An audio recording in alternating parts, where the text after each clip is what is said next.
First, the decision to relocate people from marshlands was seen as rather bitter.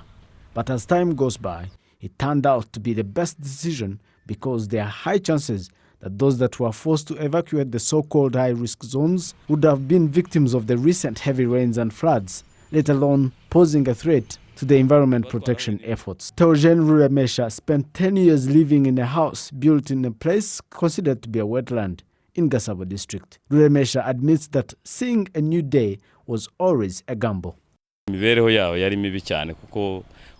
Of course, life was very terrible in that area. It was possible to sleep and wake up the next day to find your house flooded. At times in the morning, you'd step on the floor and think you have put your foot in the basin full of water. It was a very risky place to live in, and many times we thought a house would collapse while sleeping.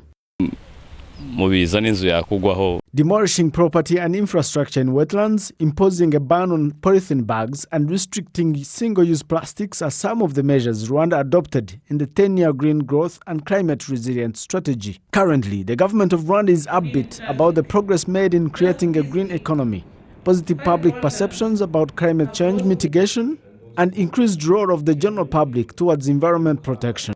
First and foremost, what Rwanda is happy about is the mindset change of the general public towards environment. Some people, including those that were recently relocated from wetlands, say that despite the fact that it takes time to establish livelihood in a new area, they also acknowledge that it was a wise move on the side of the government of Rwanda to ask them to abandon the high-risk zones. Many people would have died if the government didn't act swiftly to move people out of the wetlands. Some people died of floods in Charuzingi. Others lost their property, but it would have been worse if we weren't asked to move ahead of rainy season. It is a decision we are all happy about. It is difficult for anyone to even imagine that some people used to live in this place. Everyone is happy about the person who took the decision to move us away from this wetland. Apart from protecting wetlands, authorities say that Rwanda has made commendable strides towards green growth and climate resilience.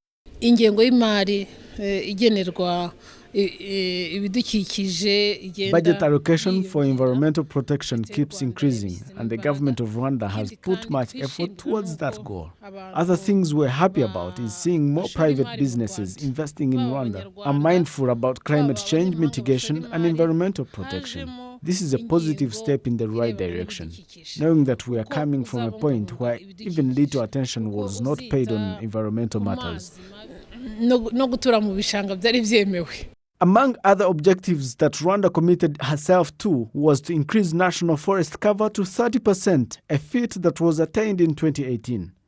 Other efforts included protecting water bodies and rivers, as well as streamlining mining sector to ensure that it doesn't jeopardize other natural resources. Environment regulators said that Rwanda is on the right track and that by 2025, the country would be a green and climate resilient economy if they keep moving by the current pathway. Reporting for RTV News, Athan Tashobya.